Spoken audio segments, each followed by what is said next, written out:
Hello guys, have a good day. So, ngayon guys, magre-review ako ng isang product sa Forever Living.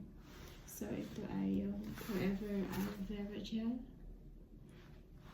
Ayun guys, pag narinig nyo ang aloe vera, ano yung pumapasok sa isipan nyo? So, yung iba guys, akala nila yung nasa sa bakuran nila, yun yung oo guys, maraming klase ang aloe vera. So, there are 200 to 300 species of aloe vera. So, may dalawang klase ang aloe vera. So, yung isa, cactus, yun yung considered as ornamental. Yung isa naman, vegetable, belongs siya sa Liliaceae family. So, ang aloe vera guys, may dalawang properties. Ito ay linis at nakaka-nourish sa katawan natin. So, ano nga ba yung mga elements na nakukuha natin dito sa aloe vera? So, vitamins guys. Mayroon siyang vitamins. Katulad ng vitamin A, vitamin B, vitamin 6, vitamin B12, vitamin C, and vitamin E. Mayroon din siyang amino acids. So, ito yung building blocks of protein sa katawan natin. So, yung pangatlo na nandito na nakuha natin sa aloe vera ay minerals. Ito yung nagpro-provide ng electrical conductivity sa katawan natin. Papakita ko sa inyo guys yung demonstration mamaya. So, yun. Mayroon din siyang enzymes. This acts as catalyst to many reactions. So, yun yung elements na nabibilang dito. Mayroon din siyang anthracenones. Ito yung anti-fungal, antiviral, antibacterial. So, pag ininom nyo to, protected kayo guys. Meron din siyang lignin. Ito yung deep penetrating agent. So, ano yun?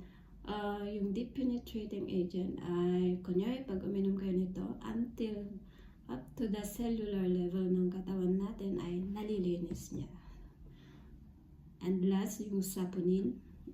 Ito yung parang sabon. Pag na substance na panglinis, katulad sa inidoro, pag nilagyan mo ng Zonrox,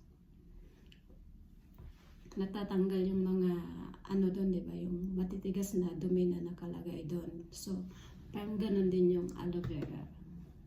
Pag uminom ka na, yung mga sasabunin niya yung mga dumi na nakadikit sa